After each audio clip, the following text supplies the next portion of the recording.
Start. Hey everyone, and welcome to another episode of Film Duels. I'm your host for this episode, FilmBuff007, and we're doing a Pixar themed fight with the fighters of, starting off the round, Tristan, aka Movie Was 100. Hey, happy to be here. And next up we have Brett, aka Arctic Reviews. Hey, I'm sorry. Wait, just a second. You guys No hear catchline. I just did hear the that. air horn? Yeah. Hot intro. Yeah. Hey guys. There you go. And then, last but not least, we got Josh, aka the Movie Maniac. What's up? Okay, so if you know, this is basically, movie fights. Somebody play Deep Lang. Okay, I will basically wang, and the movie was as such. Miles isn't in on the joke because he's the only one that hasn't seen Transformers 3. You mean the best movie of all time? Let's go back to the duel. Come on. Okay, Alright, so sorry. the rules work as such. I will present a question to our competitors, and they will give me a 2-minute answer as to, or, proving their argument, proving the choice, etc. Everyone will then get a 2-minute chance to have a rebuttal against the other choice, and then it'll probably become just all hell breaks loose in an all-out civil war. So that goes on for around 4 rounds, and then we have a speed round coming up at the end to determine the actual winner of the fight. Is everyone ready? Yep, I'm ready. I'm ready to be the secondary judge. Hey, I'm ready. You're Miles, you're not doing shit, buddy. Okay, yeah, I'll call I'm for here the too. people My in name the is back Tim. for support My name's on questions Colin, and I'm going to be decisions, the and I really won't listen to you because I'll still make my own decision, but I want to make you feel special.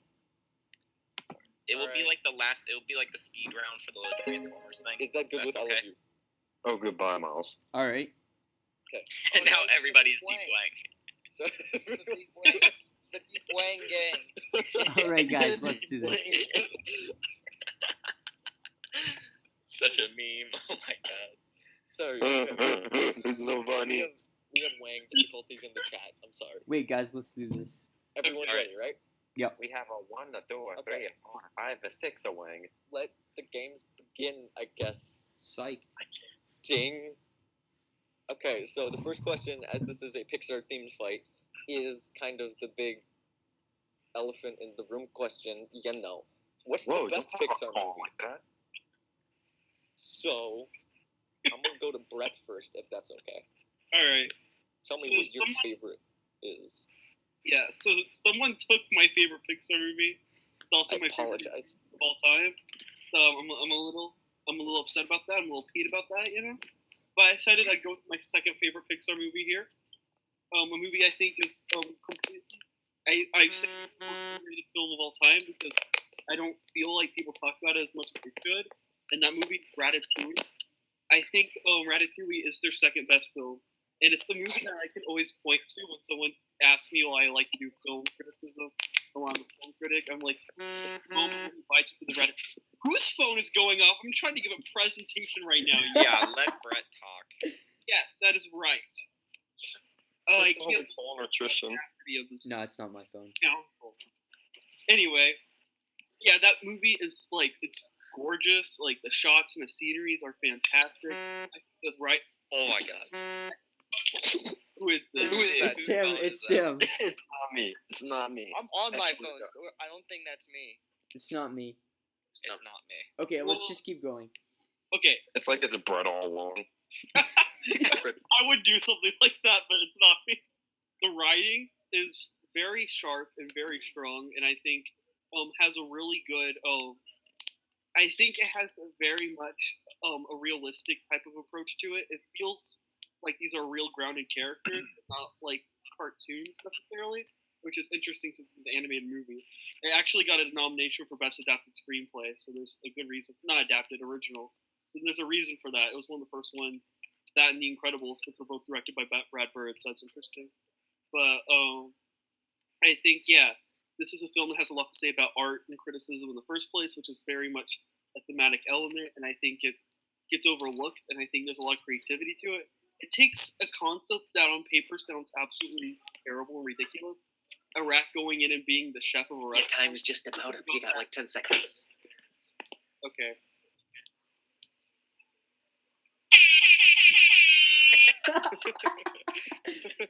Deep Wang. You know what? Sure. Okay. So that was pretty good argument. Brought up a lot of facts Yeah. and points. So with that in mind, let's go to Josh. Wait, for his points. Josh is reconnecting right now. Oh, Tristan, let's go to you for your points. Okay, cool. So, yeah, I was gonna pick one film, but I decided not to pick that film. I switched it because It was Cars 2, right? Pardon? Oh was yeah, Cars 2. no, this is The Good Dinosaur. No, I'm joking. Oh God. So the year is 2003, and this movie came out, Finding Nemo. It just became yes. a man. So I picked Finding Nemo just because I think this is the best film that Pixar has made. For many reasons. First of all, it's definitely one of their most iconic. Everybody knows the character of Dory, and everybody knows the character of Marlin and Nemo and the sharks.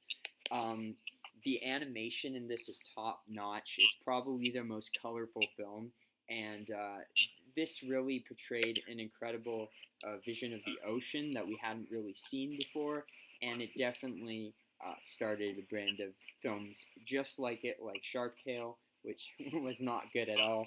But I feel like a lot of Pixar films have very deep messages, and a lot of them are about family, but I feel like this one's probably the strongest, and that's why I picked it. Just the connection between Nemo and Marlin is just really compelling and something that I feel everyone can relate to.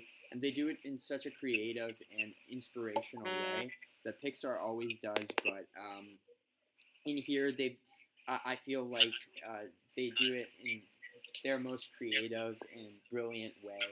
And just like all the characters are great, the screenplay is top notch, the story's great, and it's just a film I feel everyone can really connect with. If you're a child or an adult, I feel everyone can really enjoy this film and relate to it.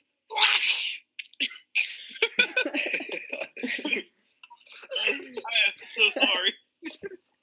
Dang, did someone just sneeze at my argument? Tristan, you have like 15 seconds left if you want to keep going. Oh, and that Crush the Turtle is awesome. Yeah. That's it? Wang. D Wang.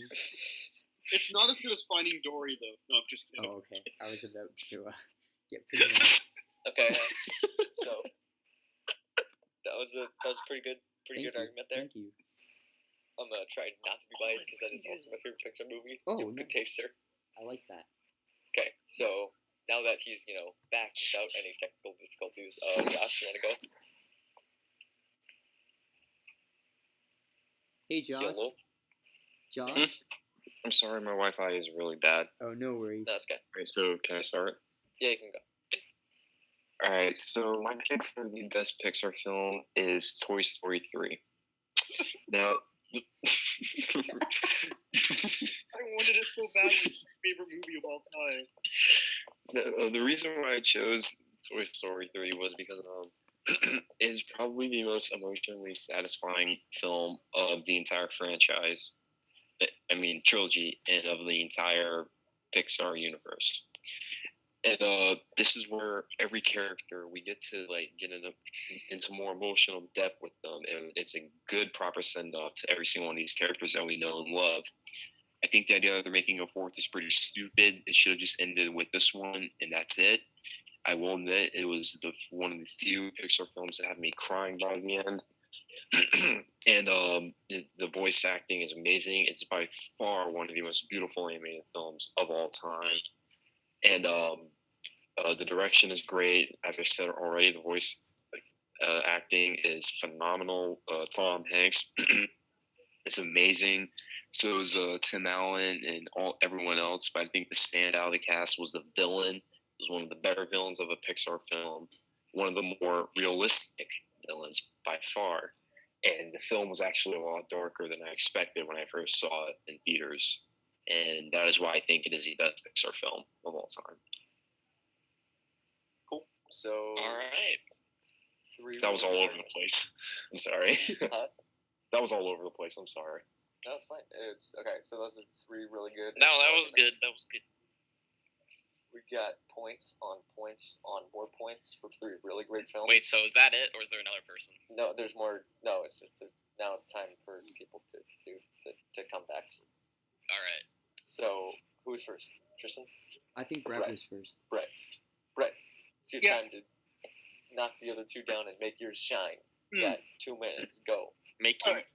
So number one, I really wanted to pick Toy Story 3, but I'm gonna say that while Toy Story 3 is my favorite film of all time, it did offer. It was supporting 2 films, and that was what was able to make it so great.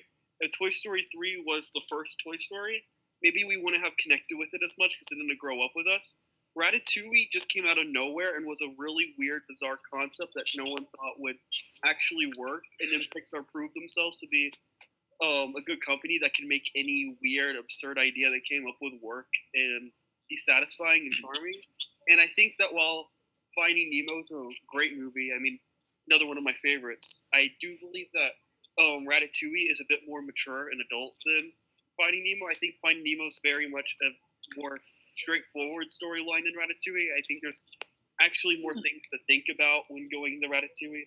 That's not just on the surface, but more questions and philosophical questions and answers and thematic elements that could actually like stay with you more. I think Finding Nemo definitely has things about family bonding and togetherness, but I think that's been presented in other animated movies before. I think Ratatouille's message is something that's not seen in any really other animated movie. So, and especially for Pixar, it's not something that will even emotionally resonate with everyone, but with most people, like they'll get something out of it that is different from the other animated movie and different from the Pixar spectrum, and I think is probably the most effective of the Pixar spectrum. Yeah. And then with Toy Story 3, while it's really wonderful, once again, it has a lot of themes that we have seen in other films and in other animated films. And I think that Ratatouille offers us a more original thematic elements of the art of criticism and the art of Just about passion done. loving something. So, yeah, That was very good, Brett. thank you. Nice.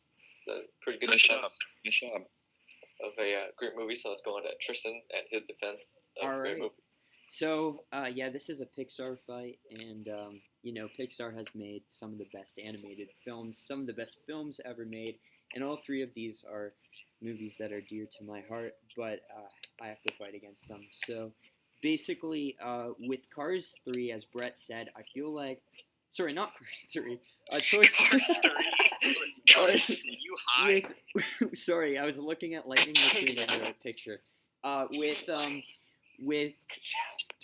With Toy Story 3, as Brett said, I feel like it definitely did have the support. It did have the support of Toy Story 1 and Toy Story 2 to really help make that film so great. And also, I feel like it does ride on nostalgia. People who didn't grow up with Toy Story 1 or Toy Story 2 or the Pixar movies in general won't connect to that film as much. It's not really a root film in their filmography. And in that case, that's why I don't think it is the best film in their, in their filmography. With Ratatouille, it's definitely a gem, one that a lot of people forget about, up there like with A Bug's Life and, of course, A Good Dinosaur, in my opinion. But I don't feel like Ratatouille is that central to Pixar. It definitely, when people think of Pixar, they don't think of Ratatouille. It's a great film, but it's not revolutionary in the same way as Finding Nemo. When Finding Nemo opened, it changed so many people, well, not lives, but so many people have memories of Finding Nemo when they were a kid, including myself. And so many parents have memories of taking their kids to see Finding Nemo. It opened up with a huge box office. It's a film that, connects. It's about connecting families. It's a film that I feel like every family can enjoy, and it's one that I feel like every kid who watches it with their family will have that feeling and that memory in their heart their whole entire lives. And I feel that's kind of what Pixar is about. So in that case, that's why I feel like Finding Nemo really is the one that holds the message of Pixar, and it's their best film in my opinion.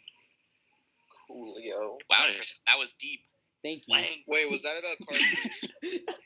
Pardon? You said Fun Cars fact, 3, I still that's all haven't seen understood. Cars 3. No, sorry. I was talking about Finding Nemo, not Cars 3.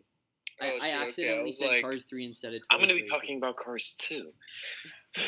Alright. Cars Tristan 2 is was my very favorite. good. Tristan and Brett are definitely both really good. Thank you. Well, thanks. So, back to Josh for your Yeah, Josh has a lot Final to live up argument. to. Okay. I would just like to start off with my defend or argument. I don't know what the fuck I'm supposed to say, but I would just like to start off by saying I think mine is the only film out of these three to get an Academy Award nomination for Best Picture, not just animated picture, but just Best Picture. That's actually really insane, and I know it was the third animated film to do that, right behind Up, another great Pixar film. But another thing that this film has that I already said before that Ratatouille and Finding Nemo doesn't have is the more emotional elements of the story. We're seeing these characters go away, and we don't know if we're ever going to see them again. And since that was back 7 years ago, it's been such a long time, and people still remember them from their childhood. And to be honest, with Ratatouille, I think that's one of the lesser good Pixar films. I was never a big fan of it. I still like it, but I don't think. But if you bring up Pixar, and I'm actually going to help Tristan right now. If you ask people what they're most recognizable with for Pixar, they will say Toy Story and Finding Nemo. I don't think they'd say anything else. And I personally think that I really don't know what else to say, but this film was more powerful. It was more impactful. It made more money. It was more successful. People took more note of it than Ratatouille and Finding Nemo. And yeah, that's all I have to say. All right. All right. Film buff, can I please help judge with you? you can make some points. Yes. I thought every single one was really good. What do you? All right, since Film Buff, you're the main judge. Who do you think was the best? Wait, don't Okay. we get another rebuttal? That was That a was the rebuttal. rebuttal. That was a rebuttal. Rip. Okay, if you want to make one more point, make it One brief. sentence point. I don't One need a point? Yeah. Oh, Okay, this is gonna be a really long sentence with a lot of commas. Oh, Okay. jeez. Number one dot that continues with the sentence. Toy Story 3, right? Right. Wow, what a Right. great point. Toy That Story. was great. very deep, Brett. Okay, Toy Story 3. You said that most recognizable could be Finding Nemo or Toy Story, but that's saying that like if you went through the 2016 catalog, that Suicide Squad would be more recognizable than Swiss Army Man. That doesn't mean it's quality. It just means it's more popular. That is a very good point. Dang. That was a good point. I've got one point. Yeah, So I also have a rebuttal too. look, we've Yes, got sir. if you look at the picture up there that says Pixar, you see Finding Nemo right beside the you see Nemo right beside the signature lamp. Look where Remy from Ratatouille is. He's on the A right beside Lightning Everybody's right McQueen beside the lamp, and the sorry. bug from A Bug's Life. I'm done. Okay, but Jack is on the lamp, and the Incredible My is directed personal by Brad Bird, and So Brad my- Bird directed Ratatouille as well. The photo isn't showing up on my Guys, can I phone. say one thing? A Bug's Life is one of the most underrated animated films of all time. That is a 5 out of 5. Yeah, I feel like A Bug's Life is more underrated than Ratatouille. Actually. Wait, Josh, wait. sorry, did we're any getting of you off show- track. Yeah, we're getting off Josh, track. talking about your own Ratatouille film is anymore. better Film than- buff, Film Buff, let's just fine. choose one. Okay, can I make my points? Yeah. Yes. Okay, Brett, I think they just kind of knocked you down with the Ratatouille argument of like, even though your point of quantity doesn't equal quality, they did kind of knock you down, which just with the quality of their arguments, brought it around. So it was down to Tristan and Josh for me. Josh, I think you made a really good point with the Toy Story 3 being nominated for Best Picture and everything. And Tristan, I think you made Crash a was really also good. nominated for Best Picture. What was? I'm sorry. What? Wait, What was that? Type it in the chat. I think he said Crash was the best. Yeah, I said Crash was also It actually Crash won. won. And It that won. won. Yeah. Yeah. And Tristan, I think you had a really passionate argument. So again, it came down to you two. But I think it just goes to Tristan because he really brought almost every single point home, and his defense for the movie was stronger than I think either of yours. So first point goes to Tristan. Yes. This Okay. is actually the agree. first point I've ever gotten in a film duel because every time I lose every single round, so I'm really happy. Nice with it. argument, Tristan. Thank Yeah, you. Tristan's was good. That was good. Thanks, That was man. really good. I appreciate it. You guys were really good too. That was fun. You both did a good argument. Yeah. All right. Ow. Somebody With played that. Geek Mind. Wait. So round Great round intro. 2. Let's go on to the second round, which is the best Pixar director. So this is Whoa. basically just the best director who's done a Pixar movie at any time in the point of history. So since Okay. Josh went last time, you go first. I go first. Yes. Okay, so I think the majority of, if you mention best Pixar director, it's anyone who is a diehard fan of Pixar, they would probably most likely say Pete Docter or John Lasseter, which I'm assuming that Tristan and Brett have chosen. But for me, I chose Andrew Stanton. The reason why was because he directed he directed the two most beautiful Pixar films that were ever made, Finding Nemo and WALL-E. I consider WALL-E to be one of the more, similar to Ratatouille and Bug's Life, one of the more underrated Pixar films. Yes, it did get an Oscar nomination for Best Picture and won some stuff, but that film was absolutely beautiful and was actually way ahead of its time, and actually showed us great themes of how we should be careful with our Earth and be careful of how we're going to be in the future. And also, I bet none of y'all knew this, but Roger Deakins helped out with the cinematography to the film.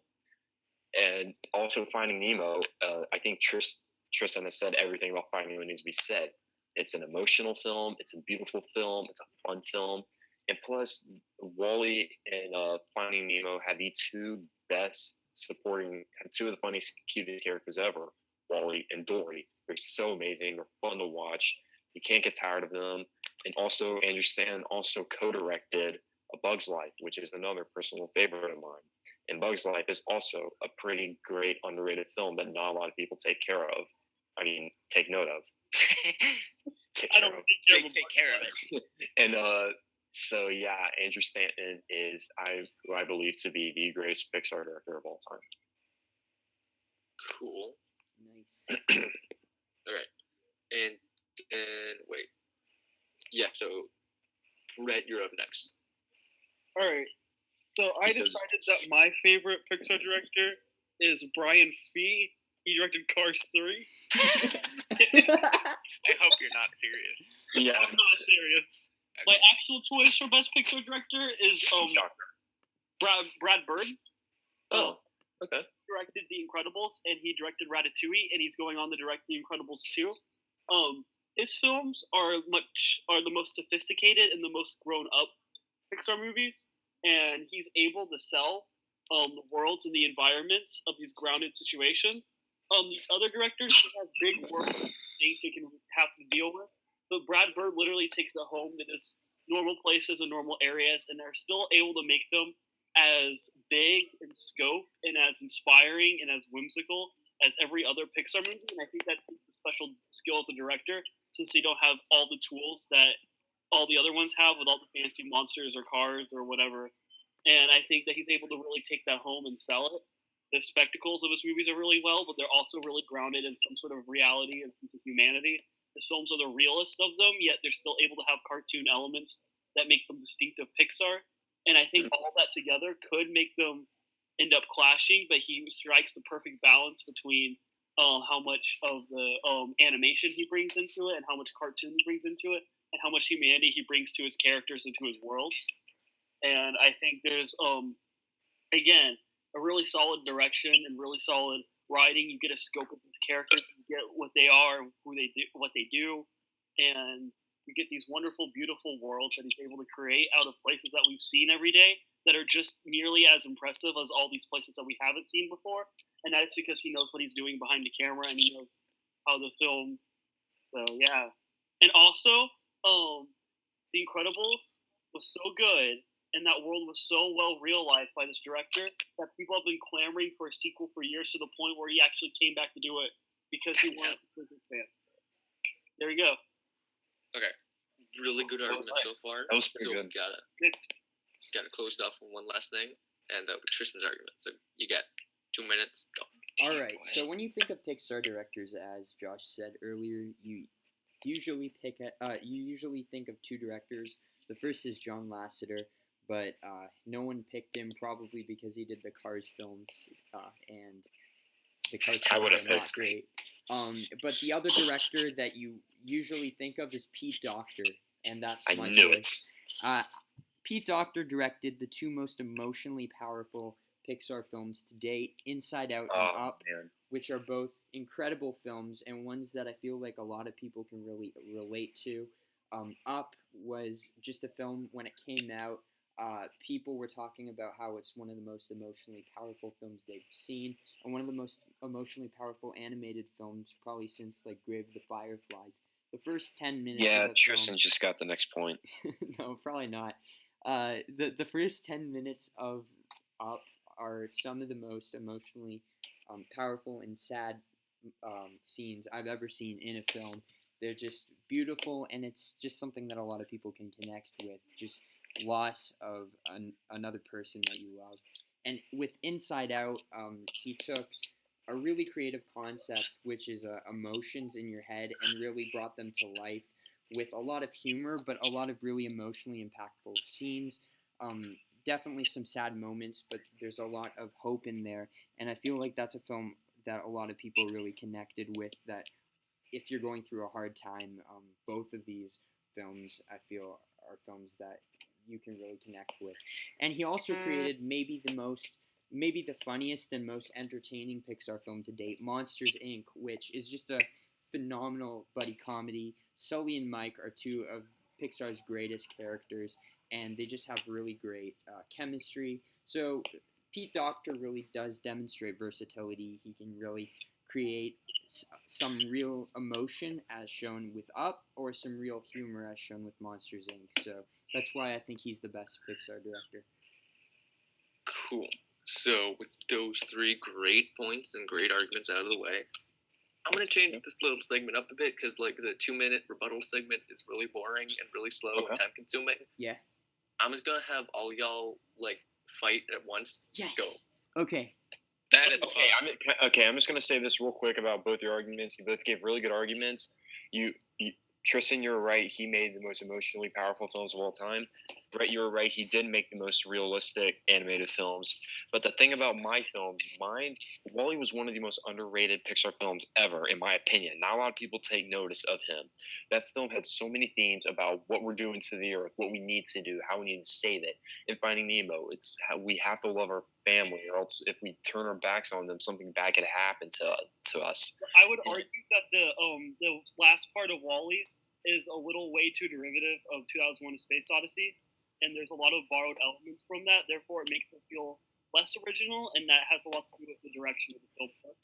Did Roger Deakins help out with your films? No, I don't think so. Yeah. Oh, dang. That's a burn. But Brad Bird has a really good eye when it comes to these films, and again, your director had all these worlds that he could work with, and mine just had suburban environments we see every day, and he was able to make them look just as good, if not better, and be more involved just as yours in your big worlds. See, You have to take note. Yeah, from and well, actually, I think did make my director did make also, Wall-E was not nominated for Best. also I think Wall-E was not nominated for Best Yeah, it was Picture. not. and I think that Pete Docter actually demonstrates that he can do exactly what Brad Bird did, because Inside Out also is a film that No, but does Brad take Bird was, place. I mean, Pete Docter was also dealing with a really big imaginative world. Yeah, but he also a lot of his films, including Up and Inside Out, while they do some of the film does take place in these big imaginative worlds, deep down they are grounded films. They're about real people, and he showed that he can do that. Also with Brad Bird, I feel like while he's an incredible director, The Incredibles is one of my favorite Pixar films. I feel Speaking of grounded films, if you honestly really think about it, Wall-E is basically a Charlie Chaplin film. He's the True. lovable goof that everyone loves and watches throughout the whole film, and he needs someone who's more sophisticated than him, more smarter than him, and he falls in love with him. I was Did you just say actually, more smart? but with with Brad Bird, I feel like he's actually when I think of Brad Bird, I don't really always think of Pixar because he's created The Iron Giant, which is a film probably his most notable film. Well, not his Mission most notable Impossible. film, but when you think of Brad Bird, you usually think of The Iron Giant or his Mission Impossible films. He's not synonymous. But he to, did also make Tomorrowland. Yeah, he's And not also synonymous made a to Pixar. Wow, I That feel was like Damien Lindelof's fault. the second off, That was. the fact that a director made other films for other companies doesn't mean he cannot not be the best of the company Yeah, that. I question know is that, best but Pixar when, director. yeah, Okay. when you think of Pixar, I don't directly think of Brad Bird because Brad Bird definitely created some other real notable films, and I don't feel like he's the most central to Pixar as Pete Docter is. But the thing about Brad Bird is that he came on a little bit later after Andrew Stan and Pete Docter and John Lasseter had worked there, and that was kind of a healthy sign that the company was growing to the way it was, and that wasn't just going to stay stagnant. Brad Bird came in after Andrew Stanton, though. What? Brad Bird came in 2004. Andrew Stanton came in 1998 when he No, helped out that's with what I Bugs just Life. said. I said that Andrew Stanton, Pete Docter, and John Lasseter were there before, and Brad Bird came in and he kind of gave a new face to Pixar because before then they were making these kind of like crazy out of this world movies that like if they just continue to make that over and over and over again. Maybe And the family of superheroes wasn't But when outlandish you crazy. think, yeah, when you think of it, The Incredibles is able to probably make them different movies. Therefore, his style distinctively stood out from the other two people. Because in a way, Andrew Stanton and Pete Docter's movies can kind of feel alike because they're about big worlds and big environments and big characters, and they're great. But Brad Bird was able to give a distinctive identity to the Pixar universe that wasn't there before. But I feel like That makes it as successful as it is today. I feel like with The Incredibles, that's actually one of their most big scale films to date. It does take grounded characters, but the thing is that the characters feel grounded and they talk like people and they speak like people. Like some of the other Pixar movies, they definitely speak and sound like their characters or their cartoons, and that's not bad at all. They all have really great characters, but I'm saying that like when you watch The Incredibles compared to the other Pixar movies, they sound like real people and they talk like real people. It doesn't. Brett, compare the Toy Story trilogy to all the other Pixar movies. yeah, and also one thing with I feel about Brad Bird is he doesn't really inject that emotional poignant nature that some of the other Pixar films have. The Incredibles is What did you incredible. say? I didn't say it. I feel like Brad Bird his films aren't quite as emotionally impactful as Pete Docter's or Ratatouille. and Ratatouille is literally one of the most emotional films ever made. Did you see this? Okay, Okay, one of the most all three directors that we've chosen all have one good trait about each of them takes a bite and, of and created beautiful films. Brad Bird made realistic films, Pete Docter made emotional films. beautiful. The ending monologue of Ratatouille is honestly one of the most like profound things about art ever, and it's really super emotional. It's just not as obviously emotional, maybe. But Except here's the thing: you ask someone like, "What's the best scene in Ratatouille?" They're not going to say the ending monologue. People probably won't even. Yes, they will. You could ask them. Actually, you I'll could be ask them, honest, like, what's yeah, one of the that's best moments of probably- Finding Nemo? People could think of a ton of moments and a ton of quotes. Okay, guys, I've heard a lot of why your director is great. Why is your director better than the others? Okay, can we each have like a time without interrupting each other because it's kind of getting crazy. Yeah, and this one's going a lot longer than I expected. Then these are your final points. Okay, well, one thing is that I feel like Josh's pick, he's great. Wall-E is a phenomenal movie, but I feel like he does borrow a lot from other films and other directors, and his films aren't quite as his films aren't quite as original as some of other Pixar's films. They're great, but I feel like he definitely does borrow a lot of ideas from other films and even other Pixar directors. And again, with Brad Bird, I think he's a great director, but I don't feel like he's, central to Pixar's identity as Pete Docter is, and I feel like his films aren't quite as emotional or or funny. He doesn't have the same versatility that Pete Docter has, and he has demonstrated in his films. Okay, can I do my quick rebuttal? Yes. Tristan, you said that with Wall-E he borrowed a bit too much. I would like to bring up another famous director who's borrowed a lot from cinema, yet he still has made great films. A director by the name of Mr. Quentin Tarantino. But we're not arguing that right now. I think the reason why Andrew Stanton is the best, like I've said a million times, his films are some of the most beautiful animated films I've ever seen in my entire life. Like Wall-E, that's just groundbreaking for its time. I mean, I could see that film in IMAX and just be in awe. And Finding Nemo, I will love that movie till the day I die. That does not get old, and I believe that he has made one of the most powerful films and one of the most entertaining films of the franchise. Universe. Cool. All right. Right. To bring up my final point, I believe that again, Brad Bird brought a different feeling to the Pixar universe. I feel like your directors are great, but all of them kind of feel like the same Pixar. And Brad Bird came in and was able to give Pixar a new identity. Jesus, whose thing is vibrating? Yeah, I uses don't know. that. But It's not me. What's that? The Incredibles starts because a man tries to commit suicide and he's saved. That's something that's really risky and gutsy to do in a kids movie. But Yeah, it has Bon Voyage. Yeah, he completely sold it. And then Ratatouille is one of the most profound movies about art of all time, and it's one of those movies that gets kind of washed under the rug because it's not as maybe bouncy or enjoyable as maybe something like Finding Nemo to a younger audience, which is why those catch on faster. But Ratatouille has its fans of people who actually appreciate it for an art film that it is, and for the deeper meanings that it actually conveys than the other films that you guys have been talking about. And that's because Brad Bird has given it a direction. If you guys don't know, Ratatouille was actually directed by someone else originally who had conflicting conflicts with Disney. So Brad Bird actually had to come in and save the project, and he put so much heart and soul into it because he felt like the idea was so good enough. And the fact that he was able to make that movie as good as it was and as impactful as it was, and even make a movie that could rip the fact that it wasn't just flashy, showy colors the entire time, shows that he is the best Pixar director because he's able to take grounded ideas and make them fantastical and make them to where even an older audience can enjoy them more than the kid audience. So, why Brad Bird is the best director of Pixar. Okay. So all of you had really good points, but I think it really came down to one in the end, and it wasn't who I expected. So, Colin, do you have anything else to add? No, not really. I kind of it went on for so long. I kind of stopped paying attention around the end. Okay, well, I'll just kind of throw out my point then. I'm gonna give it to Brett. Yeah. Because I think he's throughout the argument, he was kind of the only one who was petitioning for his director and not his director's films. Okay.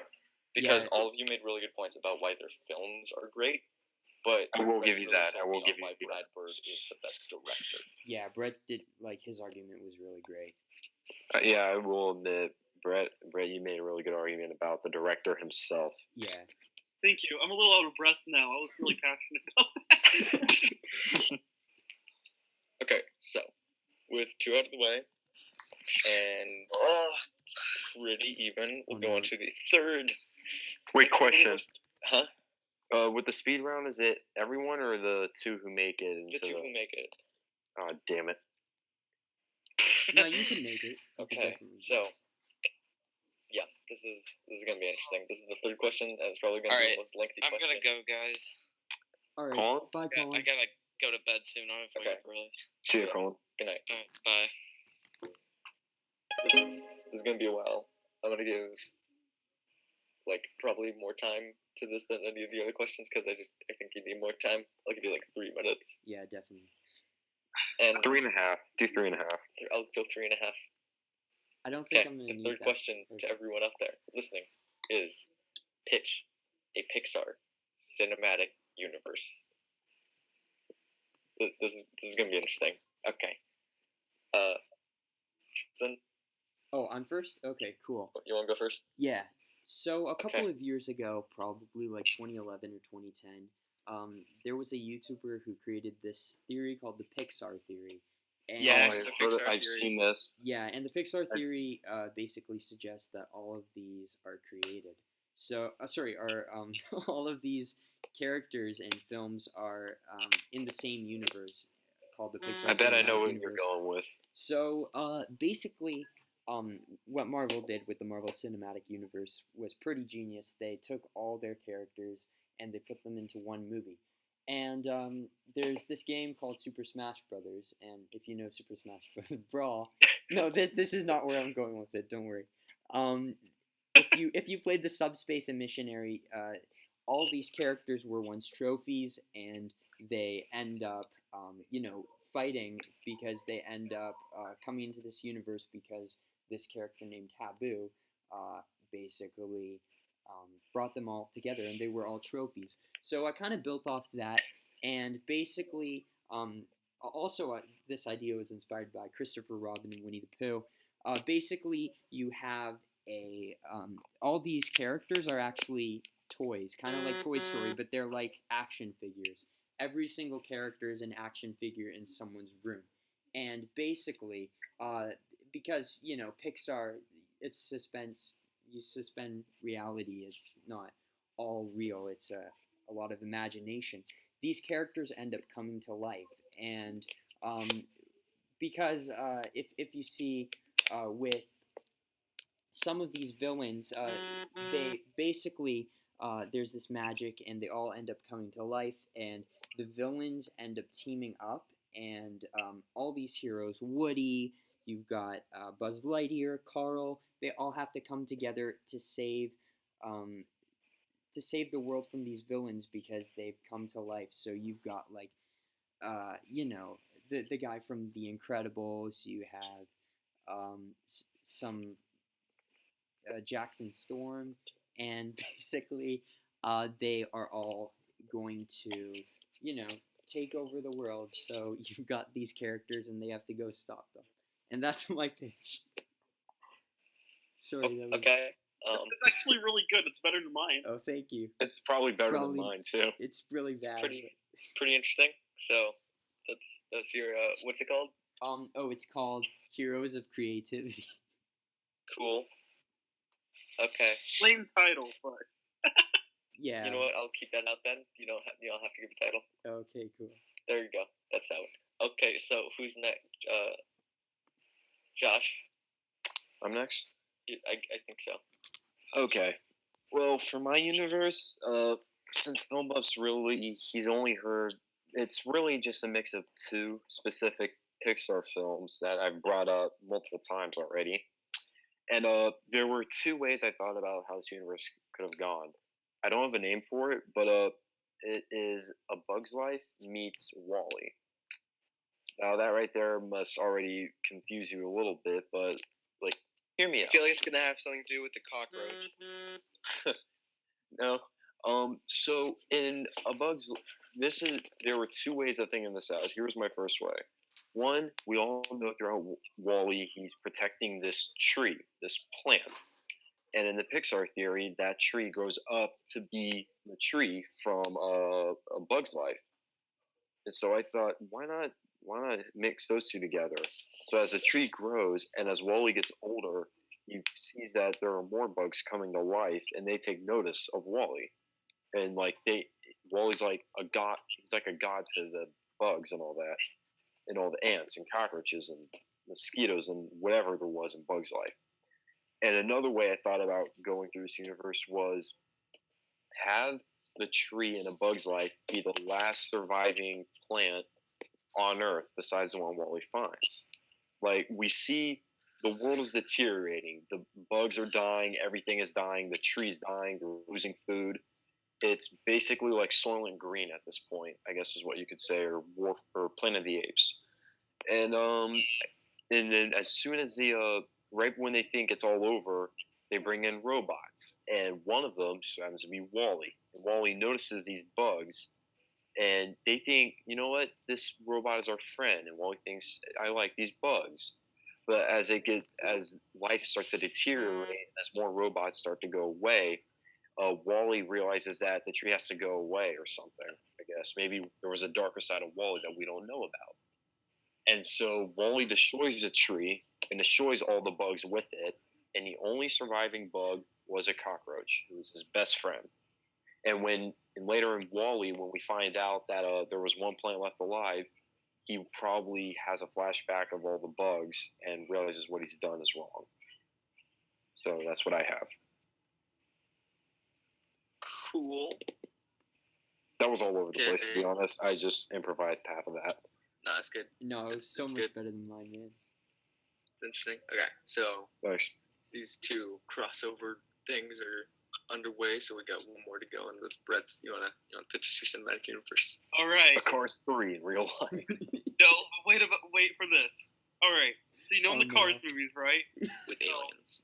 How the first one and the third one were about Lightning McQueen, and the second one was about Mater, right? Yeah. Well, for Cars 4, we go back to Mater, right? And he's still in this spy espionage crap that he was in Cars 2. Yet they end up finding a portal dimension jumper, and he has to go find like a villain card that's been breaking into different universes. And so Mater goes through all the different Pixar universes, and ends up that this car has been causing the events of all the Pixar movies. So like he first goes to Toy Story, and then like he like goes into Pizza Planet or whatever, and then he goes into A Bug's Life, and it's like actually that card that like knocks down all that food instead of like something else, and it was blamed on Flick. And then like in Finding Nemo, like it was that card that the scuba diver, the Scoop Up Nemo, like he's been responsible, like this evil car has been responsible for all the traumatic events of all the Pixar movies. So Mater has to go through and stuff the time continuum through all the Pixar movies. And so it's a big conglomeration movie where we see all the characters from Pixar in one movie, and Mater go through them all and comment on them all. Oh, damn. Yeah. That's really good. Yeah, crap. Actually, that I wanna sounds see better that than happen. all the Cars films already. It's called Cars 4 Time Cruising. Cruising. Okay. Okay. So, do I rebuttal? No. I can't think of a rebuttal. I got Actually, one. yeah, I can. Another- Yeah, I can. So, do I go? Do an all-out war again? Wait, All Out War, or should we just do rebuttal? I don't want to do all out war Yeah, again. that was kind of crazy, and especially for this round. that we Okay, then did. Oh, okay. So, rebuttal. Sure. so basically, honestly, all these ideas are really great. Your two ideas were really great. But the problem I have with them, first I'll start with Josh. Yo, guys, I really haven't been focusing this entire time. Oh, no worries. Wait, are we doing rebuttals right now, or are we Yeah. doing final thoughts? Rebuttals, I think. Okay. So basically, with Josh's argument, No. I really did like it, but the problem with it is that you're taking A Bug's Life and Wall-E and mashing them into one movie. And if you ask anyone what movies they'd want to see in what characters they'd want to see in the same movie, I doubt A Bug's Life would be in there. A Bug's Life, like, sure that it's a good movie, but you don't really want to see those characters again in like a cinematic universe format. Sure, it would be cool to see Wall-E in another film, but I feel like I don't think that would work, and that's not using this idea to its full potential. And with Brett, that Cars idea is super cool, but the problem is the main character of your film is possibly the most annoying Pixar character to date, Mater. Wait, you said Mater was your main character, right? Yeah. Yeah, it's the most annoying Pixar character for sure. And one of the reasons a lot of people, a lot of longtime fans have kind of lost hope in Pixar, it was because of Mater. He's actually the reason for the downfall of them in some of their films like Brave. And it all started with Mater in Cars 2. So I just feel like the whole, idea behind Pixar is imagination, and I feel like having the film, basically all these characters are action figures, and inside this boy's head all of this is happening. I feel that would really work well with Pixar's themes, and all the themes in each of the Pixar movies would come into play here. You get to see your favorite characters like Woody, Mike Wazowski, Mr. Incredible, Nemo, Mike Wazowski. all working together again and fighting against, some of Pixar's greatest villains. But at the same time, you're getting this like kind of Winnie the Pooh-esque, Christopher Robin type situation where it's almost like Winnie the Pooh, and you're seeing this boy's imagination. And these themes are basically what a lot of kids grew up with, and it would be really neat to see a child's perspective of all these characters in one film. So yeah, that's my rebuttal. Okay. But I think the reason why mine would kind of work was the fact that we're seeing two worlds that people wouldn't expect to collide, and we're seeing the characters like in one version that I've seen, we can see them deteriorate and see them become the exact opposite of what we originally thought they were. In another one, we can see them mature and become like someone else entirely that we didn't even expect to see. But like, I will agree, Tristan, that film could go either way. But in your film, I will admit it sounds like Pixar's version of Infinity War. And Brett, yours is pretty good, but I would have to go with a different character of choice, to be honest. But the premise does sound amazing. All right.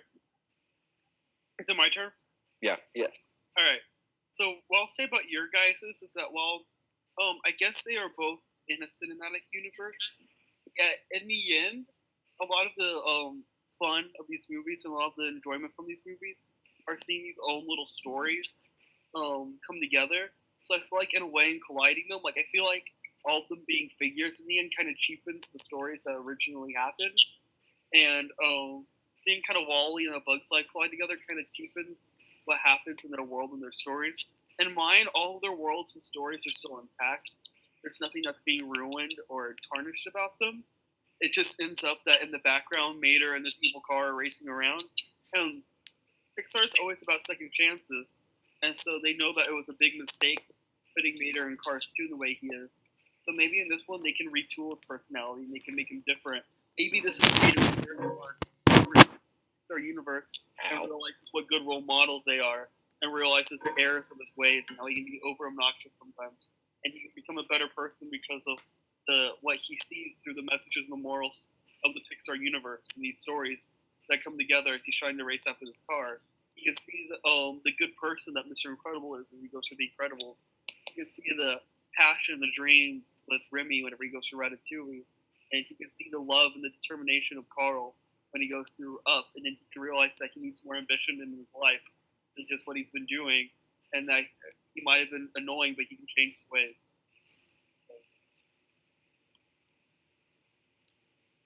There you go. Oh, was that okay? Yeah. Okay. So should I just choose now? Yeah. I guess. Hello? Yeah, I think you just choose, I guess. Should I just choose Hello? now? Yeah. Go, man. Ow.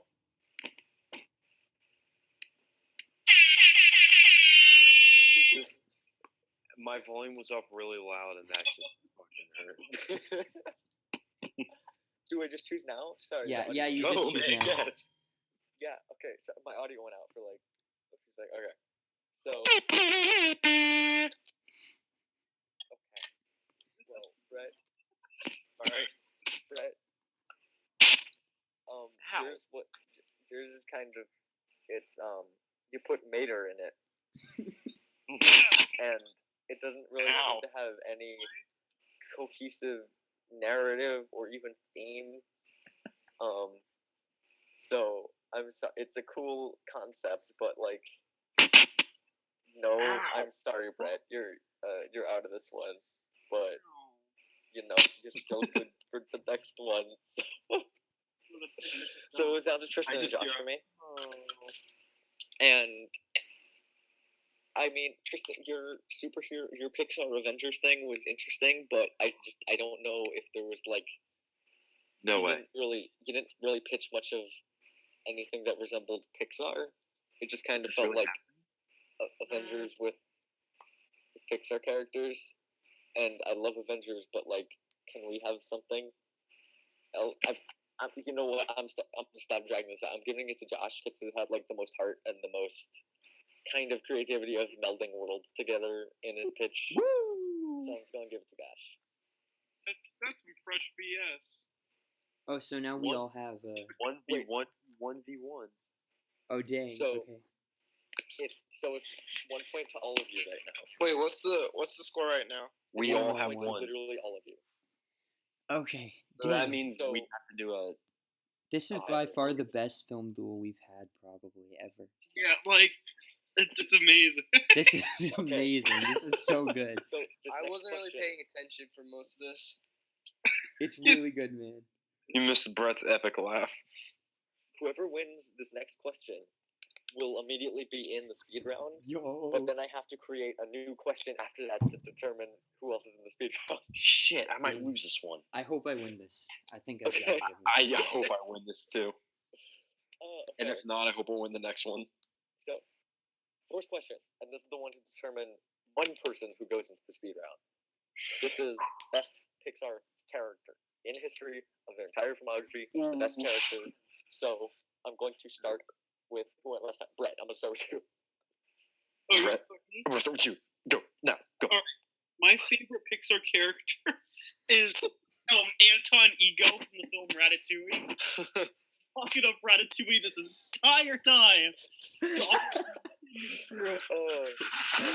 Okay, so if you don't know, Anton Ego is the critic, I do not swallow. and he might not be the most Same. recognizable Pixar character, but recognizable and popular does not mean quality. Anton Ego in his presence is one of the most dramatic and most complicated antagonists in all of Pixar films, because in the end he is a human that is driven by desire, driven by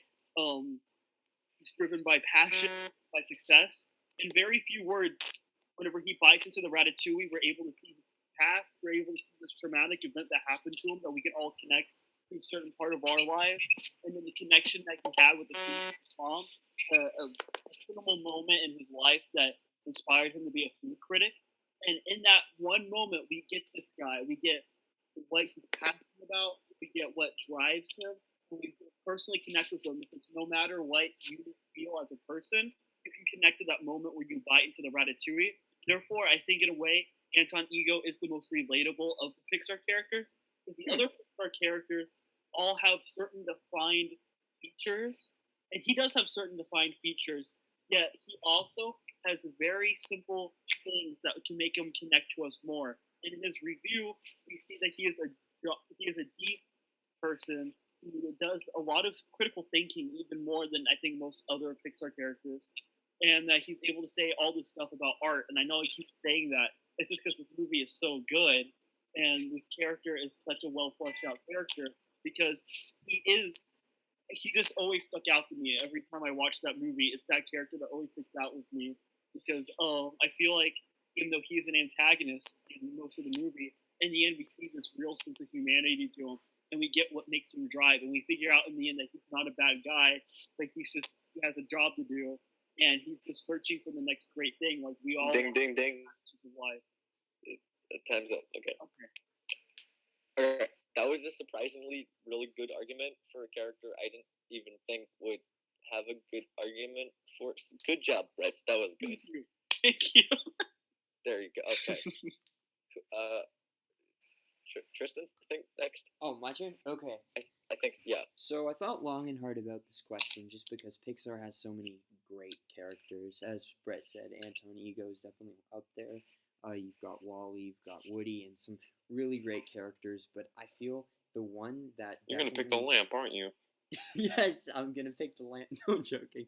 Picking red Um, from Cars. I'm picking the bug from Wally. So basically, I feel like there's one character in Pixar that really does stand out to me.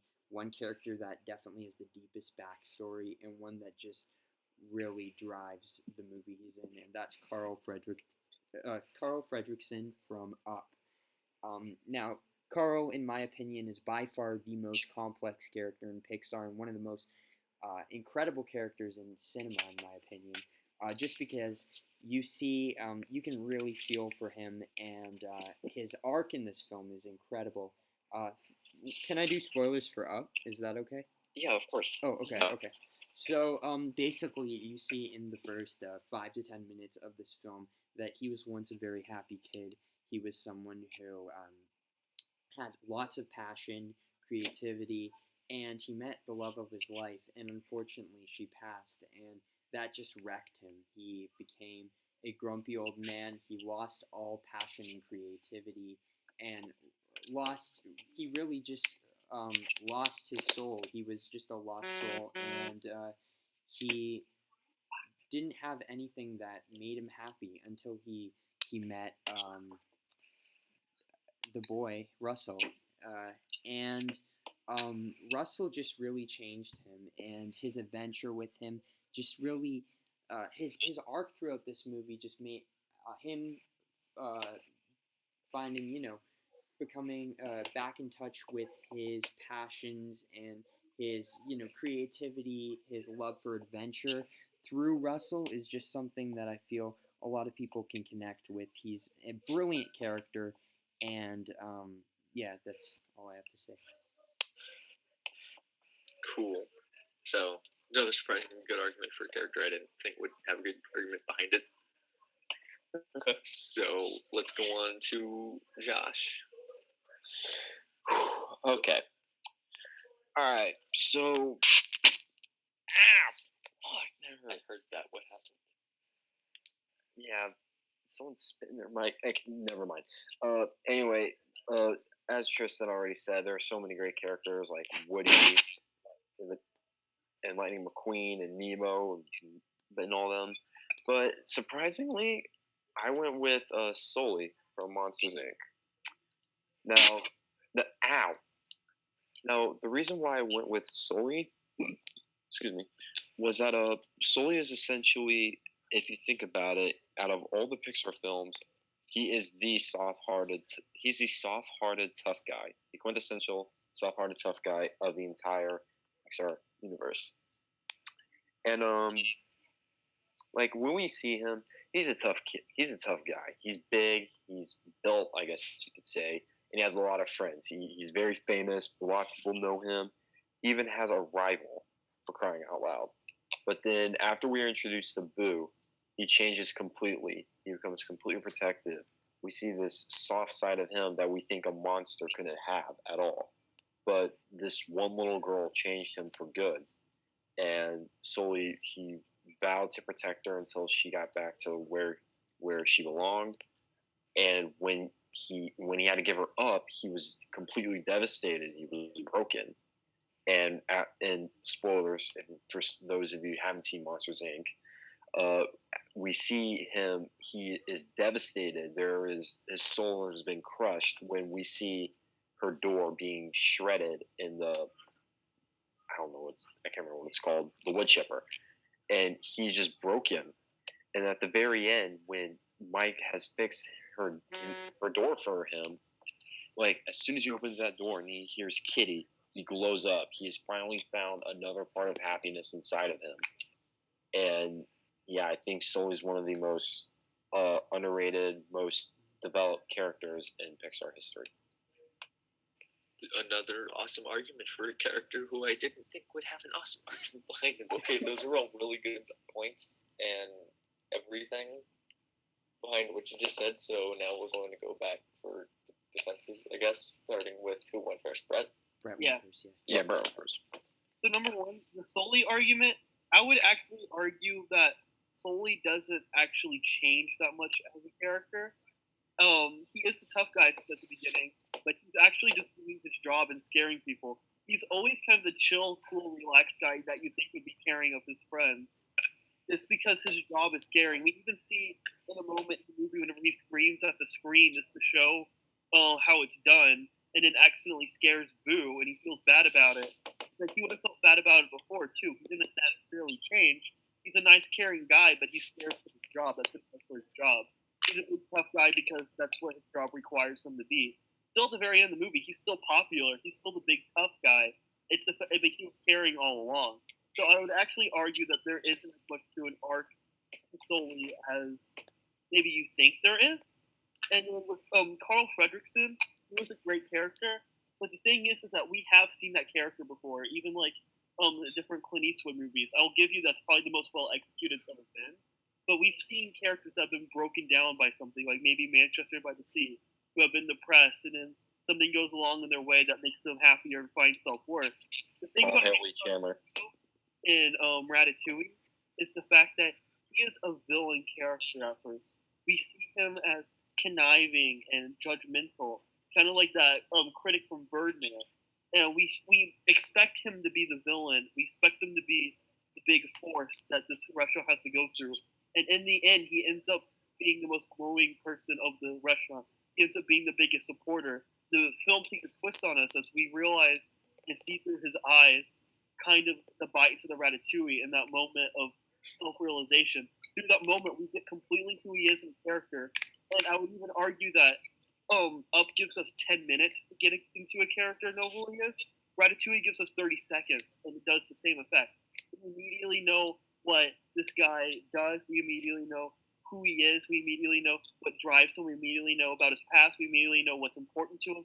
We immediately know what's traumatizing to him. We immediately know what sets him home. We immediately know why he is so passionate and judgmental about food. He's not a snob, and he's not. You're just about a person. Okay, can I go right after Brett? Yes. If I can. Yeah, sure.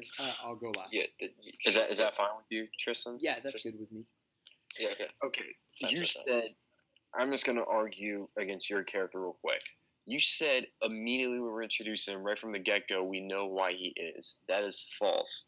We know him as this broody food critic who trashes on nearly everything for the majority of the film. And when we find out why he is, it's a 10-15 second sequence that's near the third act. Near the Can I like, fix beginning of the third act.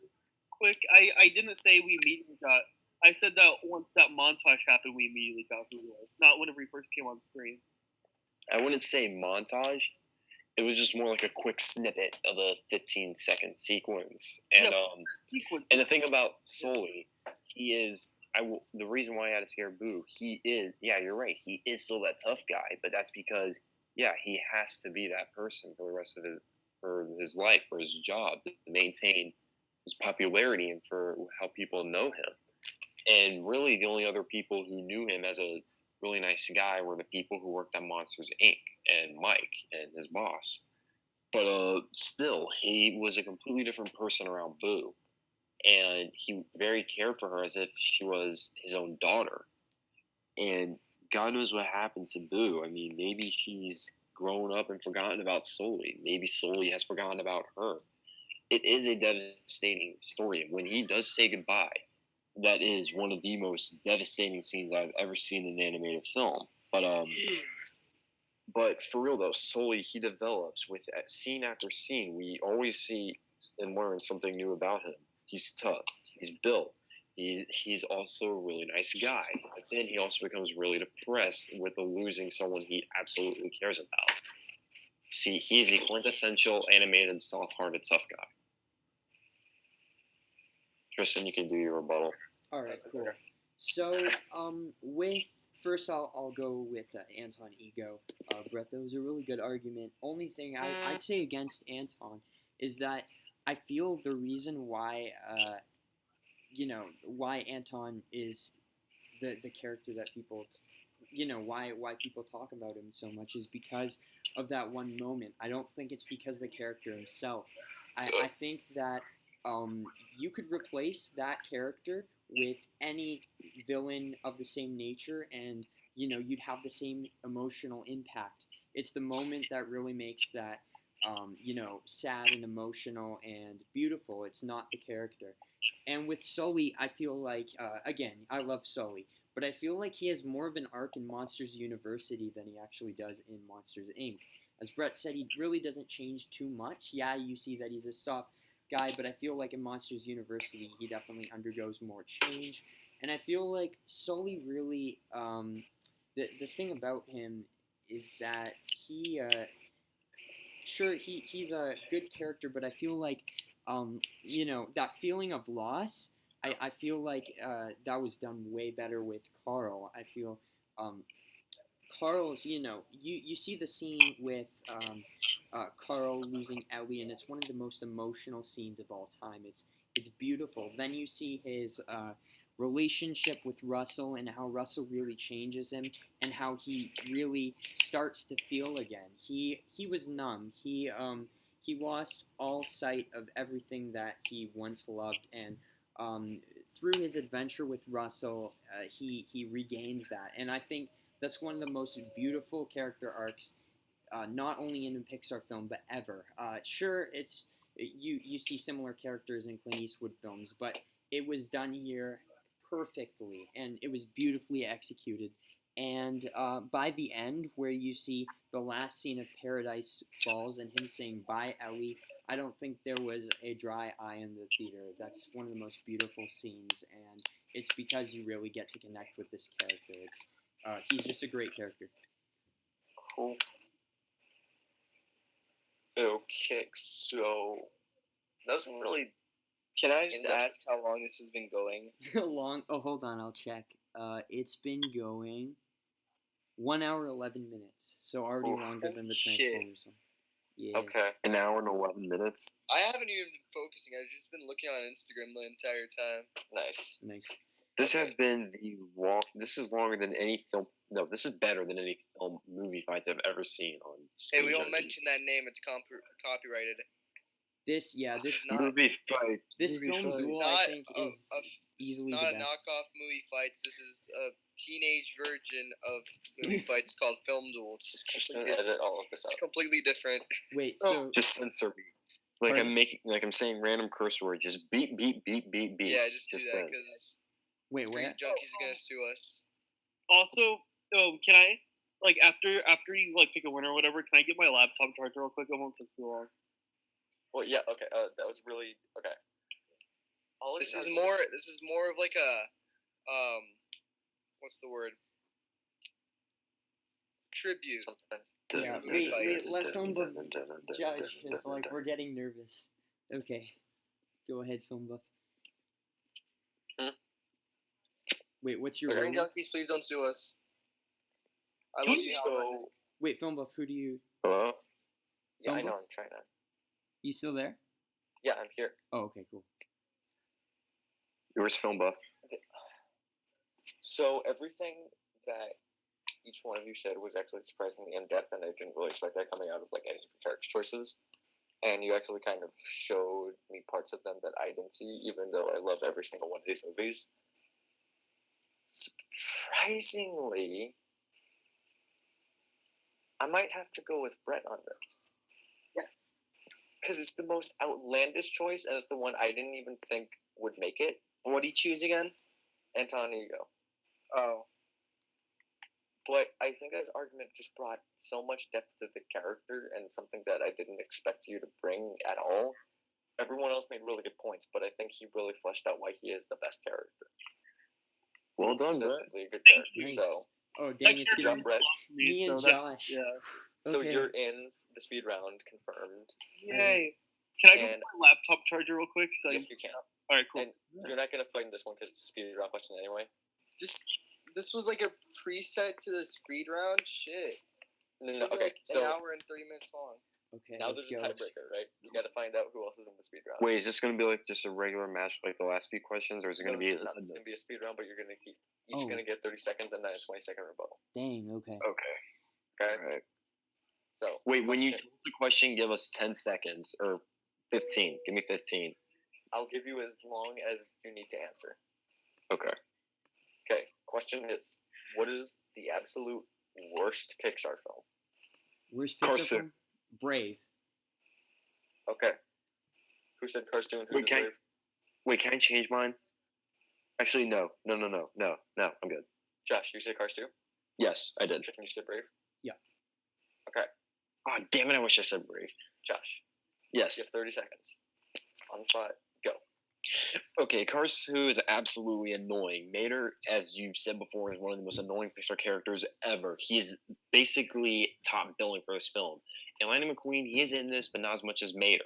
I mean, Michael Caine, dude, you could do so much better than this. And this had a good cast, to be honest with you, but it was just dead in the water. The premise was great, but the execution was very bad. The animation was decent, but I wasn't as invested in the story as it was in the first. At least the first had an emotional element to it. Done. Wait. Before you guys continue, can I just remind everyone of the Car 2 tweet from Michael Caine? What? Which was? He said it was something like don't forget to check out Car 2 in theaters this weekend, and like he forgot to put the S at the end of Cars. Yeah. Oh, that's He just great. called it Car 2. It was like a huge meme in the chat. I don't know if you guys were there yet. I was not I saw on. that. I was not on.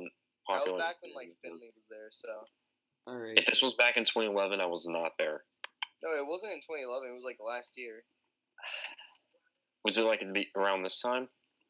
No, it was like late November. All right. I think I joined OFC late November. I'm sorry, we're getting off track. Wait, so I Yeah, got 30 sorry. seconds? Okay, Tristan, 30 seconds? Okay. you have 30 seconds to defend Brave as the worst Cars film. Go. All right. Brave is Go by Pixar. far the most boring, uninspiring, unoriginal film that Pixar has ever made. It doesn't feel like a Pixar film at all. You don't care about any of the characters. It's just annoying.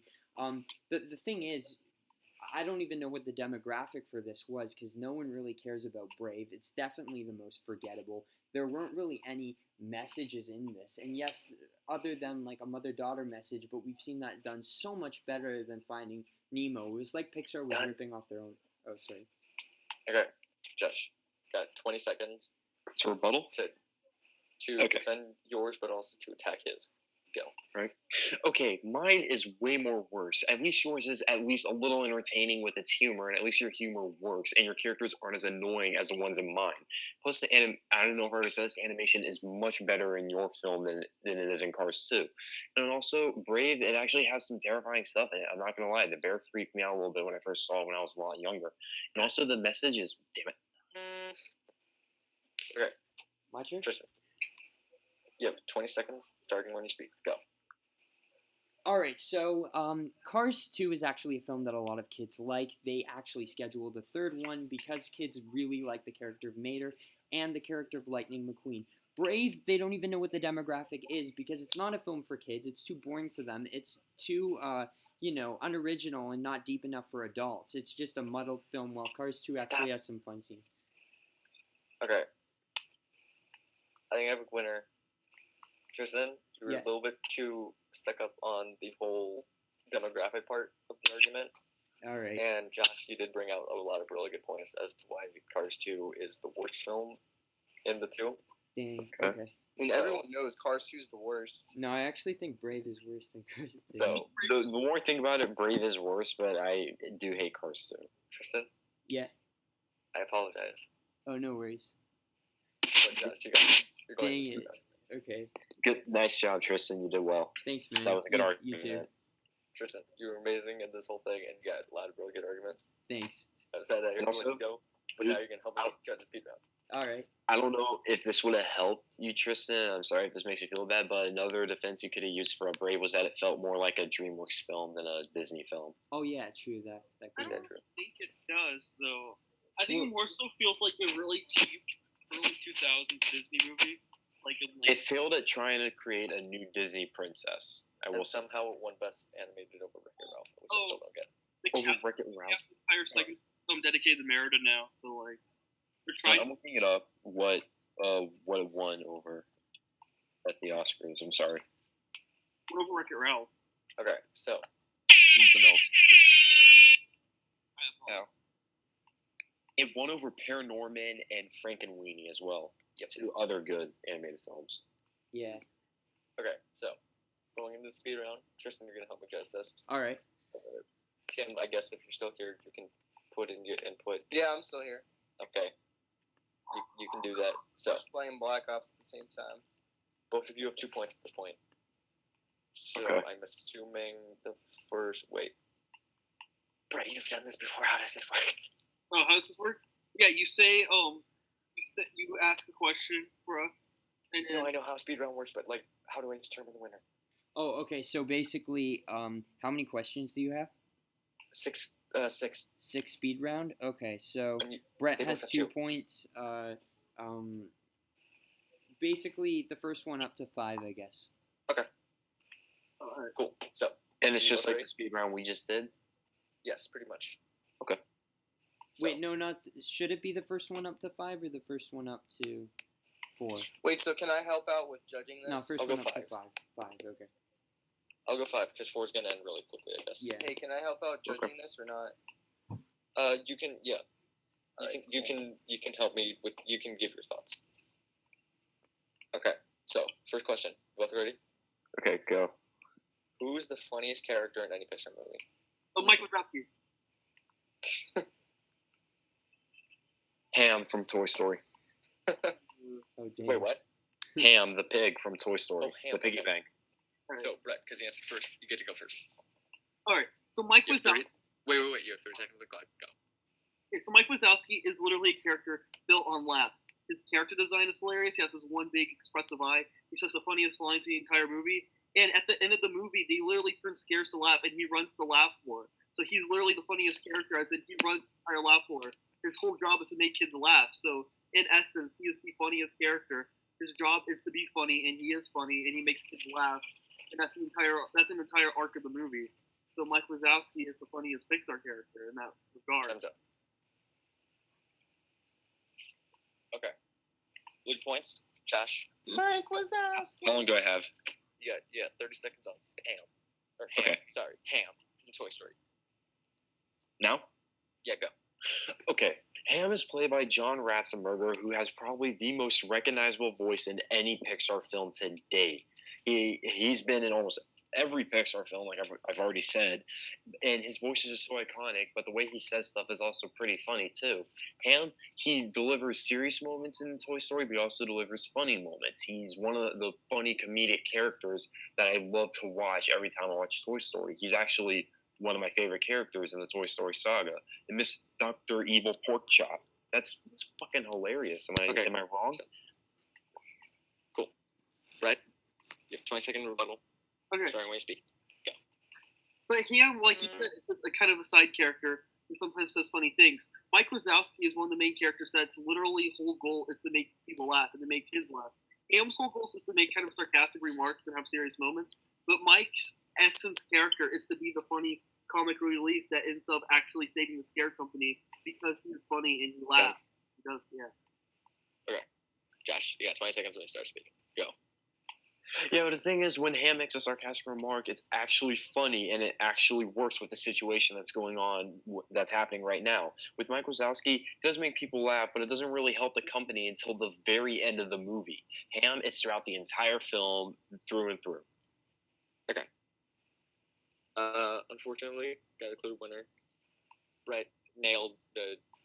Yeah. Nailed it on why it's. Yeah, funniest I will character. admit, Mike Wazowski is a lot funnier. Yeah, Mike Wazowski's the best. Yeah. I tried to Okay. think of someone else, but I couldn't think of another funny character. I would have gone with Ed Damone, but that's just me. Ham's hilarious. To be honest, I was almost about to go with Mater. Yeah, I thought you were gonna say that. That would I was like, How such did a neither of you pick Ed Dude. Damone? She's the best. Yeah. yeah, anything or against yeah, Crush but, the Turtle. yeah, but think about it though. Dory. Anything against Mike Wazowski, that's Yeah. Yeah. I was also considering doing the Roly Poly twins from A Bug's Life. That would have been funny. Yeah. You got 3. Alright. Josh, you have 2. Okay. First to 5. So you have to win 2 more, and then I think Josh has to get all of these. I'm not sure. But okay, so the next question is this: you have 2 movies in a bargain bin for the same price. Which one do you choose? And this is basically the same. I'm skipping this one because it's the same argument as the last one. Oh. Right. Different question. What's the best quote from any Pixar film? Toy Story. There's a snake in my boot. Oh, nice. Right, for me, Wall-E. You guys have such generic ones.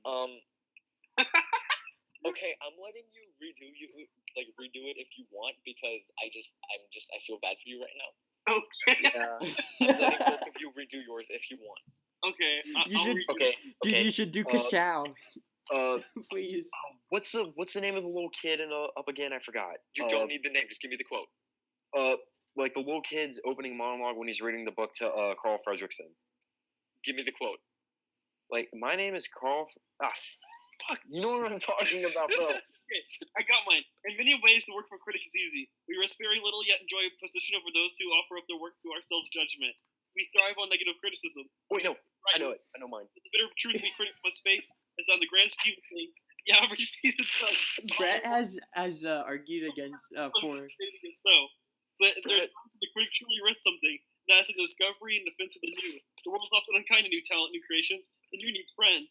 Last night I experienced something new, an extraordinary meal from a singularly unexpected source. To say that both the meal and its maker have challenged my preconceptions about fine cooking is a gross understatement. They have rocked me to my core. In the past, I have made no secret of my Jesus Christ, Dude, you picked like Ratatouille for every single answer. Everyone can't cook, but now I've realized I truly don't understand what he meant. Not everyone can become a great artist, but a great artist can come from anywhere. It is difficult to imagine more This is from Ratatouille. of the geniuses now cooking at Gusteau, who is, in this critic's opinion, nothing less than the finest chef in France. Jesus Christ. Hungry for more. That's my quote. Okay, Josh. Mine is Dash from Incredibles. We're dead, we survived, but we're dead. You have a plethora of inspiring, genius works of art compiled into a sentence, and you choose. Okay, you know what? Just go. Okay, Brett, you chose first. Go. All right. So my. Wait. Sorry. Wait, let me get the timer. Okay, you have 30 seconds on the clock. I'll start speaking. Go. Okay, so my line is actually known to be one of the greatest moments in any Pixar movie ever. It's one of the profound speeches about art ever.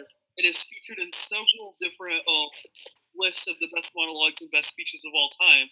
This is obviously the best Pixar quote because it's the most profound and it's the most emotional of the Pixar quotes.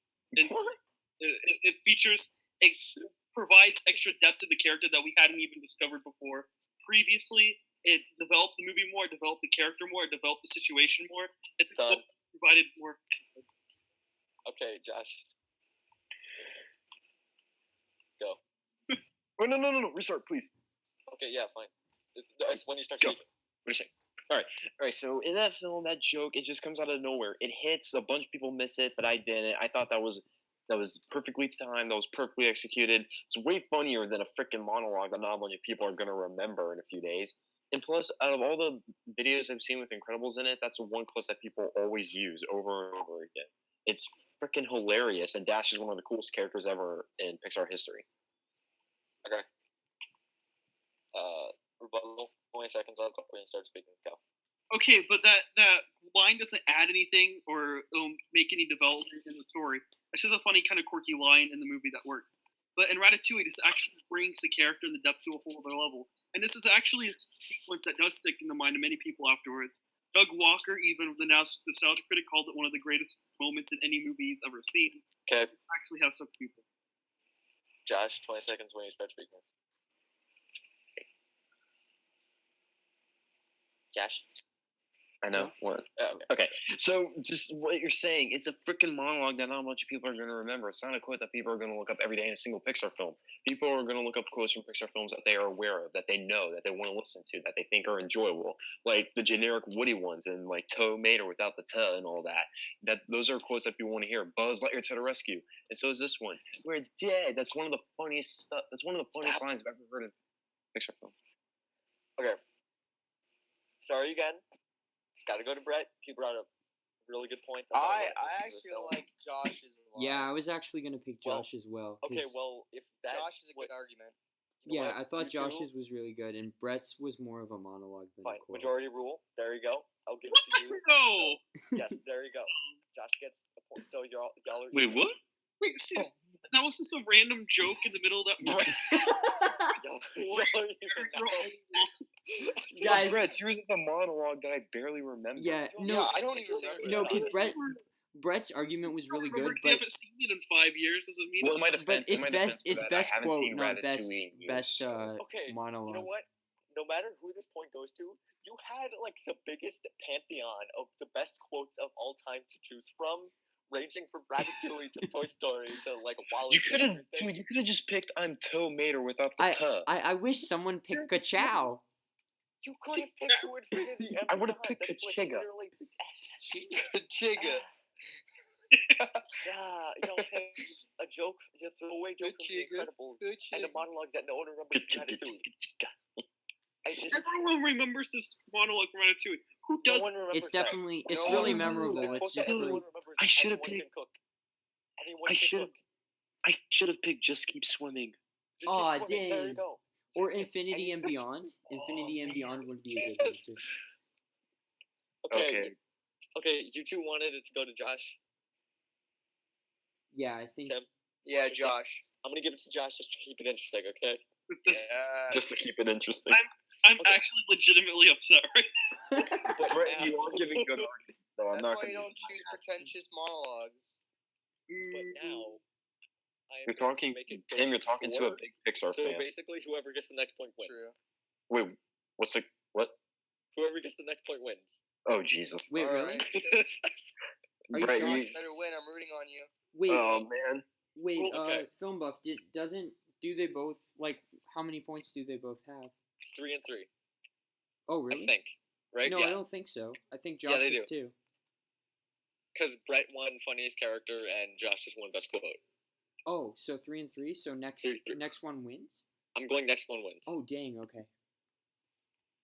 Okay. Okay. So, choose an alternate person to voice any Pixar character. So basically, replace someone who immediately voiced a character in a previous movie and replace them with someone else. Oh shit. It's kind of hard. Do Scarlett Johansson for Mrs. Incredible. Oh, dang. Nice. Seriously? Whoa. Okay. I just thought of that randomly. That's good. That's actually really hot. Not gonna lie. I'm gonna say Mr. Wang from Transformers 3. Dude, you're gonna throw this Wait, away. who? No. I was gonna say Mr. Wang from Transformers 3 as Tomater.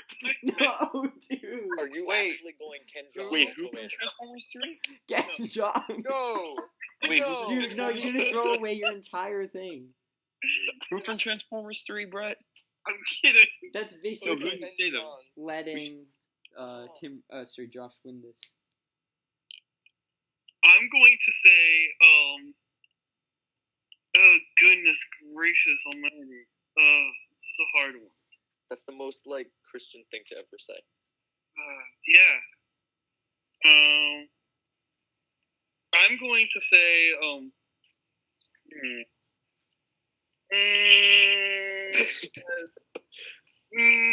guys. You want me to help you out with one? If I can? Sure, go for it. I don't even know if this is even a good casting choice, but imagine Kevin Hart as Mike Wazowski. No. No. No. Stop. Fuck you. You're, But Kevin Hart is Tomater. Kevin Hart is Tomater. I can change the I can question see right that. now if you want. I can change it to No, something else. no, come on. No. Don't Okay. even. let me change it. It's kind of a bad question. Clint Eastwood as Carl. No. No. I like that question. Okay, so you like this? Okay, I'm keeping it. Brett, choose something.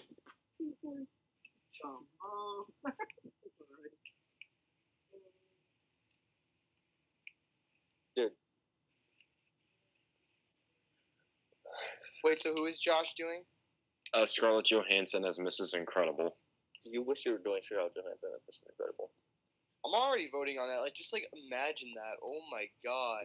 Dude. Yeah, but like, That'd dude, probably be the first time I get a boner in an animated movie. isn't Oh Holly my Hunter God. like iconic though? Like she's already a MILF, and then you just add Scarlett Johansson's voice to that, and then Scarlett Holly Johansson Hunter, is though. Dude, I'm playing this out loud because about I'm that. recording it. Scarlett Johansson is a MILF. Oh, She also wait, had a kid. Dude, She has a kid. Oh, shit. Holly Hunter though. Holly You know Hunter who is else as is a hot as MILF? Scarlett Johansson, though. No, I know, but Gal like she's Gadot. amazing. She has a kid. Okay, Brett, can you like? Yeah, he was probably like freaking 20, 25. Bill Murray is Sully. I cannot hear you. What? Bill Murray is Sully. oh, What? that's a good choice. What? As who? Bill Murray as Sully. Bill Murray is Sully. Okay, that's it. Ooh. You know what? I'm taking that. Okay. So Josh, if you pick first, you get to go first. Pitch me ScarJo as as Mrs. Incredible. Mrs. Incredible. 30 seconds when you start talking. Okay, the thought, if you put The Incredibles as a live-action film, there are probably people out there who would find Mrs. Incredible really hot, but putting Scarlett Johansson as her voice, oh my god, people would probably have an orgasm right there in the theater.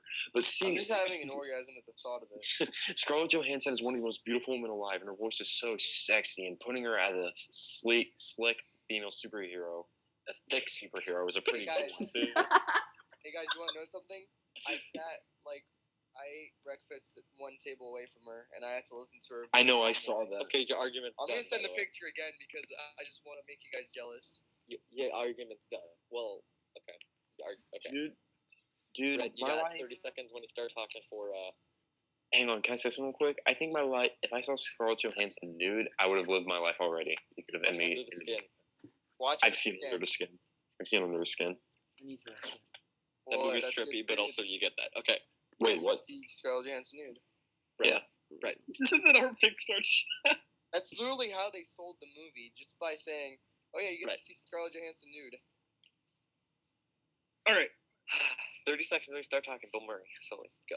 Bill Murray was actually the original casting for Sully, and I think at the end of the day that he probably would have been a better choice than even John Goodman because we have that distinct, dry Bill Murray humor. So I think maybe more of the jokes with Sully would have landed, and it would have bounced better with Mike's silly antics as Billy Crystal, and then his dry humor as the because they're both kind of like wacky characters, and sometimes a little much can happen too often in Monsters Inc.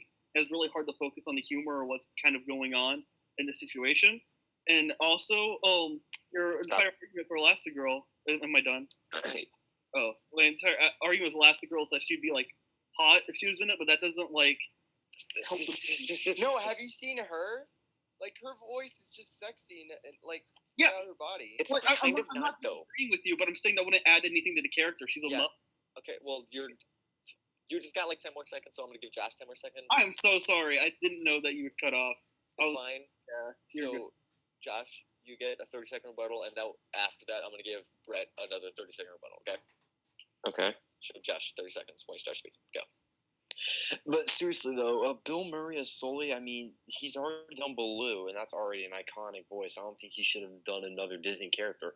Scarlett Johansson, seriously though, that voice with that character, think about that. That is fucking hot. And for real though, it's just, there's nothing you can do to change that. I mean, Scarlett Johansson, if you've already seen her as another superhero, Black Widow, she's done well as a superhero. As another one playing a MILF superhero, and she already is a MILF, that would actually work really, really well. Stop. I got like a personal note on that. What if you're gay? Like, that adds nothing. Sorry, That Josh. No. Nothing. Hey, Okay. you know, Bill Murray already voiced Garfield around that time. So And like I said, he was going to voice another Disney character, Baloo, Okay. which he was already recent. did. Wait, so film buff, who do you pick? Wait, No, Brett. my third. Brett? Brett has a rebuttal. Yeah, Brett has Oh, rebuttal. Brett hasn't rebuttal. Okay, 30 seconds when you start speaking. Go.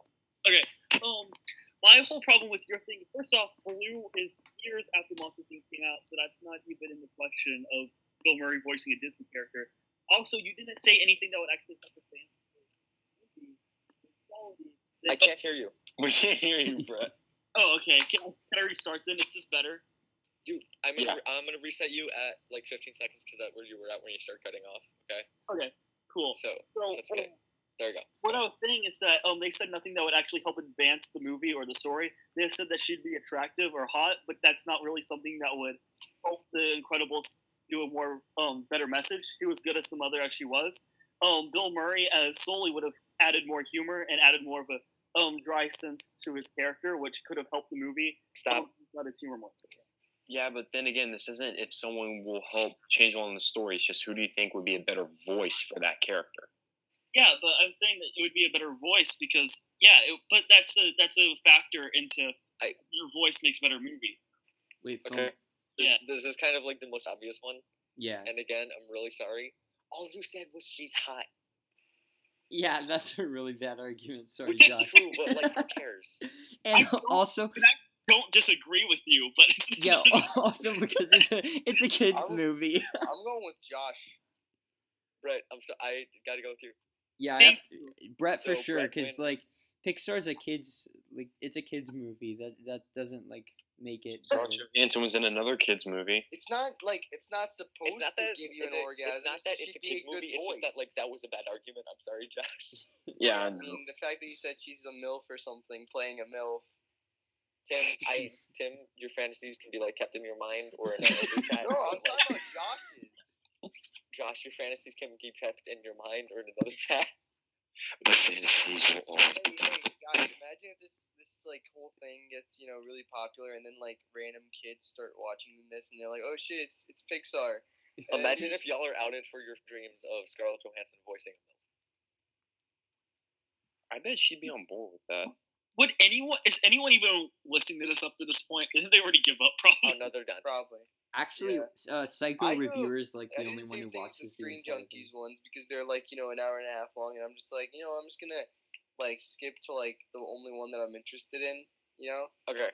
So who Point wins? is, Brett, you won the match. Congratulations. I don't know where this puts you in the leaderboard of the whole Yay! So no, it's Legacy, Colin and then Brett from what I but- know. So, Brett, congratulations. You're a good fighter. Josh, congratulations. You made it.